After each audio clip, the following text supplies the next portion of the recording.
Assalamualaikum warahmatullahi wabarakatuh. Alhamdulillah wa nusalli ala rasulillah. Bismillahirrahmanirrahim wa alaihi natawakkal. Rabbi israh li sadri wa yassir li amri wahlul 'uqdatam min lisani yafqahu qawli. Hari ini insyaallah kita akan lanjut taklim kita, yaitu tetap di kitab Riyadhus Shalihin di bab ikhlas wa huduruhun niyyah. Tepatnya di hadis yang keempat. Langsung saja akan kita baca bersama. Bismillahirrahmanirrahim. Wa an Abi Abdullah Jabir bin Abdullah Al-Ansari radhiyallahu anhuma qala. Bahwasanya hadis ini diriwayatkan oleh Abi Abdullah Jabir Abdullah Al-Ansari yang diridhai oleh Allah Subhanahu wa taala. Qala, bahwasanya Abdullah berkata, kunna ma'an Nabi sallallahu alaihi wasallam, tatkala kami bersama Rasulullah sallallahu alaihi wasallam, fi ghazah faqala, tatkala itu bersama Rasulullah dalam keadaan peperangan. Faqala, inna bil madinati la rajulan masirtum masiran wala qata'tum wadiyan illa kanu ma'akum habasuhum marad wa fi riwayatin illa syarakukum fil ujrah, rawahul Muslim. Bahwasanya tatkala Abdullah ini bersama Rasulullah di peperangan, Abdullah mengatakan ada sebagian dari orang itu terdapat di Madinah, di kota Madinah, tidak turun di peperangan ini. Kenapa? Dia tidak mendatangi lembah, dia tidak perang dan lain sebagainya. Tetapi pahalanya dihitung sama seperti orang yang sedang berperang. Tetapi di riwayatnya Imam Bukhari mengatakan bahwasanya inna aqwala ma khalafana bil madinati ma salakna syi'ban wala wadiyan illa wa hum ma'ahum hasabuhum al-udr. Bahwasanya kalau di Imam Bukhari ini diterangkan pada perang Tabuk, sama dikatakan oleh para sahabat, ada sebagian orang, kenapa ya Rasulullah mereka tetap di Madinah, mereka tidak ikut perang, nggak ngapa-ngapain, tapi dihitung pahalanya sama dengan orang yang sedang berperang. Dari sini Rasulullah menjelaskan bahwasanya ternyata orang yang sedang tidak ikut perang itu di Madinah dalam keadaan udzur. Apa udzurnya? Yaitu dalam keadaan sakit. Dari sini ada beberapa hal yang akan kita diskusikan. Ma nastafid min hadhil hadis. Apa yang bisa kita petik manfaat daripada hadis ini? Yang pertama adalah kita memaknai jihad. Apa sih makna jihad itu? Jihad adalah maknanya bersungguh-sungguh dengan segala kekuatan yang kita miliki. Apakah perang itu jihad? Betul, perang itu adalah salah satu bagian daripada jihad. Pada dasarnya aplikasi jihad ataupun penerapan jihad itu banyak modelnya. Tergantung orangnya, jadi apakah orangnya bagaimana dia berjihad. Kita contohkan para ahli ilmi dalam berjihad. Kita contohkan ulama-ulama terdahulu, Imam Madzhabul Arba, di antaranya ada Imam Syafi'i. Bagaimana mereka berjihad? Mereka mencari ilmu, mencari sumber-sumber yang otentik dari para tabi'in yang masih ada ataupun sahabat yang masih ada pada saat itu, sehingga kemudian dicocokkan dengan beberapa ilmu yang lain sehingga difatwakan. Itu disebut ijtihad daripada ulama. Makanya mereka disebut para mujtahid. Lalu bagaimana kalau jihadnya bagi seorang dai? Bagi seorang dai ini banyak hal. Di antaranya 3 yang biasanya dilakukan oleh dai. Dia memerangi sesuatu hal, yaitu yang menduakan Allah. Apa saja yang diperangi? Di antaranya orang-orang yang menyembah batu, menyembah lembu, menyembah hantu. Nah, orang-orang semacam ini diperangi dengan cara apa? Difahamkan bahwasannya kita menyembah Allah Subhanahu wa taala. Kita lihat di India beberapa orang menyembah sapi atau menyembah lembu. Di Afrika di antaranya menyembah vudu ataupun hantu. Hal ini difahamkan oleh para ulama. Di antaranya ada ulama dari Tidore.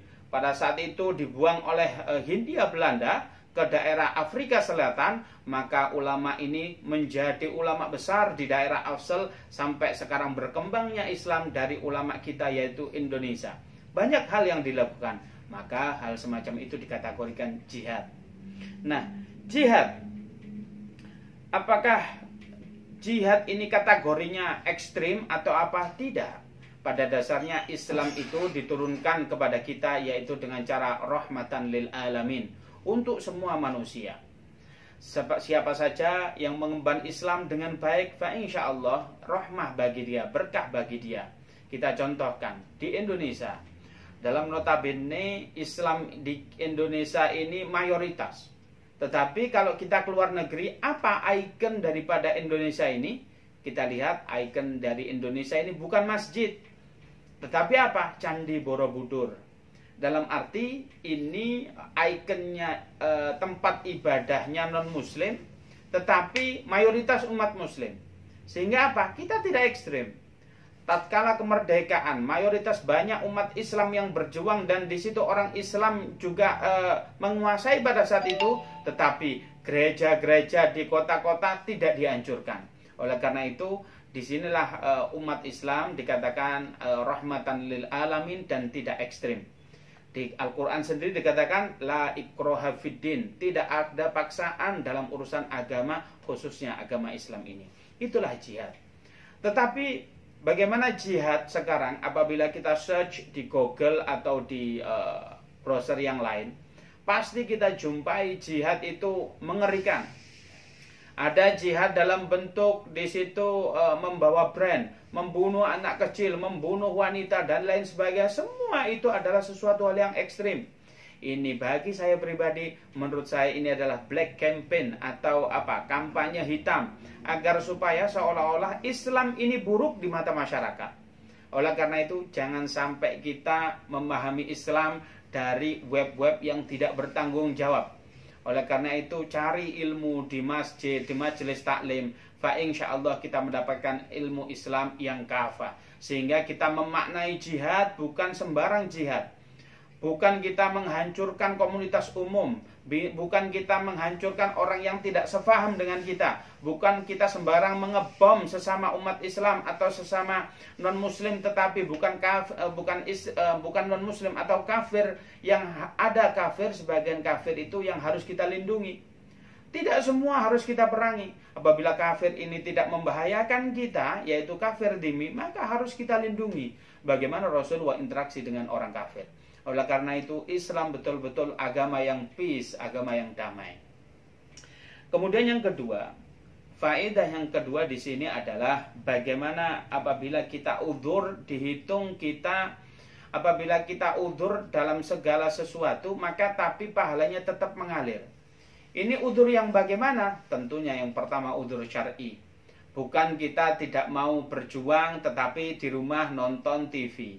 Bukan kita tidak mau berjuang tapi di rumah main PS dan lain sebagainya. Ini bukan suatu udzur. Melainkan udzur syar'i di antaranya sakit. Kita masih memiliki orang tua yang harus kita rawat. Itu juga merupakan salah satu udzur. Kemudian yang bagaimanakah amalan yang dihitung oleh Allah Subhanahu wa taala? Tentunya amalan yang istiqomah. Apa sih amalan yang istiqomah? Amalan yang istiqomah apabila kita tidak melakukan tetapi kita masih dihitung, yaitu amalan yang istiqomah. Dicontohkan, apabila kita senantiasa istiqomah sholat berjamaah. Tatkala kita sholat berjamaah subuh, kemudian satu hari kita tidak bangun karena kita kecapean. Karena kita mungkin tidurnya larut malam, siang banyak aktivitas, kita kecapean, bangun sudah kesiangan, kita tidak sholat jamaah di masjid tapi sholat di rumah, maka pahalanya dihitung, kita tetap sholat berjamaah. Itu kalau istiqomah. Bagaimana kalau kita kesiangan bangunnya? Kesiangan itu sesekali, bukan setiap hari. Kalau setiap hari itu biasanya di planning, sulit dibangunkan. Itu bedanya istiqomah dan sesekali ibadah. Oleh karena itu, jadikanlah kita senantiasa istiqomah dalam beribadah. Contoh lagi, bukan sholat subuh berjamaah, tetapi sholat tahajud. Sholat yang tahajud ini barangkali tidak semua orang bisa melakukan. Karena apa? Yang lain waktunya ini nyenyak-nyenyaknya tidur, kita harus bangun. Itulah sholat tahajud. Tapi kalau kita sudah terbiasa, barangkali sesekali kita tidak melakukan karena udzur, maka kita dihitung apa? Tetap pahalanya mengalir seperti sholat tahajud. Luar biasa. Fadilah daripada istiqomah. Dari sini ada beberapa yang dilakukan oleh para sahabat. Bagaimana keistiqomahan para sahabat. Sahabat Rasulullah, maksudnya sahabat Sayyidatuna Bilal. Sayyidatuna Bilal ini tatkala itu Rasulullah mendekat dan bertanya, "Ya Bilal, aku mendengarkan suara trompahmu di surga. Kemudian apa yang kau lakukan?" Ternyata Sayyidina Bilal Sayyidina Bilal istiqomah melakukan sholat ba'dal wudu. Fadilahnya sholat ba'dal wudu, maka Bilal mendapatkan gelar dia langsung bisa masuk surganya Allah Subhanahu wa taala. Ada salah satu sahabat ini diceritakan Rasulullah tatkala bersama sahabat yang lain. Kemudian Rasulullah berkata, habis ini ada salah satu sahabat kita yang mana dia ini ahlil jannah. Para sahabat semua bingung, siapakah orang ini yang dikategorikan oleh Rasulullah sebagai ahlil jannah. Ternyata siapa? Ada salah satu sahabatnya biasa saja, tidak dikenal dengan ibadahnya yang luar biasa. Sampai suatu hari ada salah satu sahabat yang ingin membuktikan apakah amalan apa yang dilakukan sehingga Rasulullah mengkategorikan dia sebagai ahlil jannah. Apa? Suatu hari dia datang ke rumahnya, "Mohon maaf, saya ingin tinggal di tempatmu sementara karena saya memiliki problem dengan keluarga saya." Kemudian, "Oh ya, silakan tidur di tempat kami." Oh iya. Tetapi di malam hari dia tidak tidur, melainkan mengawasi apa yang dilakukan oleh yang namanya sahabat tersebut. Ternyata biasa saja. Tahajudnya biasa, zikirnya biasa, sampai dia berpendapat, oh ini barangkali dia tahu kalau di rumahnya ada saya. Dia tidak mau beribadah. Besoknya lagi tetap nginap di situ. Dan begitu juga yang dilakukan persis yang di sebelumnya. Sampai 3 hari tetap begitu. Nah, ini tidak mungkin, pasti ada yang disembunyikan. Kemudian dia langsung jujur kepada sahabat yang ditumpangi rumahnya tersebut dan dia berkata, "Wahai sahabatku, mohon maaf. Pada dasarnya aku tidak ada masalah dengan keluargaku. Aku kesini ingin tidur di rumahmu, ingin mengetahui amalan apa yang engkau lakukan sehingga engkau dikategorikan oleh Rasulullah sebagai ahlil jannah." Dia mengatakan apa? "Aku sih biasa saja, nggak ada yang lakukan seperti biasa ini." "Ayo, engkau ingat-ingat, kira-kira apa yang engkau lakukan?" Ternyata yang dilakukan adalah memaafkan saudaranya sebelum ia tidur. Dia berkata, "Aku ingat-ingat siapakah yang mendolimi saya, siapakah yang merugikan saya. Satu hari itu sebelum tidur semua saya maafkan." Subhanallah. Hal itu dilakukan secara istiqomah. Apa yang terjadi? Dia mendapatkan fasilitas, yaitu masuk surga, dikategorikan oleh Rasulullah sebagai ahlil jannah. Subhanallah. Itulah yang dilakukan seseorang apabila istiqomah. Begitu juga dengan kita harus senantiasa istiqomah, dan apabila kita tidak bisa melakukan, kita tetap dihitung beribadah oleh Allah Subhanahu wa taala. Kemudian bagaimana jihadnya seorang perempuan? Kalau laki-laki bisa jihad dengan caranya masing-masing. Dengan cara ahlil ilmi, seorang dai bisa. Lalu bagaimana seorang perempuan? Tentunya bagi perempuan cukuplah dia berbakti kepada suaminya. Dia membahagiakan suaminya. Di antaranya yang dilakukan bunda kita, yaitu Bunda Khadijah. Tatkala suaminya datang, apa yang dilakukan? Tatkala itu beliau menyambut Rasulullah datang dengan cara dia berdiri. Maka itu juga dikategorikan jihad. Apabila wanita itu memasak, dikategorikan dia bersedekah. Apabila wanita hamil, maka dia dikategorikan jihad. Apabila wanita itu melahirkan, dikategorikan kemudian dia meninggal, maka dia dikategorikan syahid. Subhanallah. Hal ini pun hanya bisa dilakukan oleh wanita. Bahkan sholat yang afdol bagi laki-laki di masjid, tapi bagi wanita di rumahnya masing-masing. Subhanallah. Hal ini keutamaan bagi wanita melakukan jihad tanpa bersusah payah. Cukuplah dia berjihad di rumah. Makanya bagi wanita atau ibu-ibu yang cerdas, bagaimana caranya ingin berjihad? Ya sudah, kalau mengandung dikategorikan jihad, sering-seringlah mengandung, sering-seringlah melahirkan.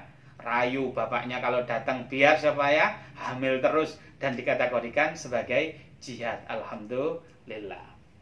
Kemudian dengan niat saja Allah sudah menilai niat kita. Kita contohkan, apabila kita nanti malam ingin niat apa? Niat tahajud, kemudian ingin niat sahur. Tetapi Allah mentakdirkan kita lain. Kita kecapean. Di musim corona ini semua orang jaga siskambling ya. Kemudian nggak sempat tahajud karena apa? Ada udzur, dia lupa atau dan lain sebagainya. Maka apabila istiqomah ini dilakukan, maka niatnya saja dihitung. Apalagi dia istiqomah, maka dia dihitung 2 niat dan dihitung mengamalkannya hal tersebut. Subhanallah. Itulah yang seharusnya dilakukan oleh kita semua, mencontoh dari para sahabat dahulu yang dilakukan oleh sahabatnya Rasulullah SAW. Kemudian ada beberapa amalan mudah tetapi pahalanya besar di sisi Allah Subhanahu wa taala. Ada beberapa banyak, tetapi kita di sini akan mengkaji mencontohkan beberapa saja. Di antaranya apabila kita hendak sholat ke masjid. Apabila kita wudhunya di rumah, maka langkah kaki kita dalam keadaan berwudhu dihitung oleh Allah Subhanahu wa taala. Ada lagi, barang siapa yang sholat berjamaah di masjid, kemudian dia berdiam diri, zikir kepada Allah Subhanahu wa taala, kemudian sampai waktu isyraq atau waktu syuruk, kurang lebih kalau di Jawa Timur ini 5:30 pagi, kemudian dilanjutkan 2 rakaat saja, maka pahalanya seperti umroh. Subhanallah. Hal ini bisa kita lakukan setiap hari. Bayangkan, umroh itu sangat mahal. Tetapi apa? Kita bisa melakukannya dengan mudah, mendapatkan pahalanya dengan mudah setiap hari kita bisa melakukan. Karena hal ini kecil tapi dinilai besar bagi Allah Subhanahu wa taala. Makanya kita jangan sampai menyepelekan ibadah-ibadah yang kecil. Beberapa sahabat Rasulullah melakukan secara istiqomah dan sesuatu hal ini dihitung bagaimana hari ini saya sudah melakukan apa belum. Sampai suatu ketika ada salah satu sahabat Rasulullah bertanya kepada Rasulullah, "Ya Rasulullah, orang kaya itu bisa sholat, saya juga bisa sholat.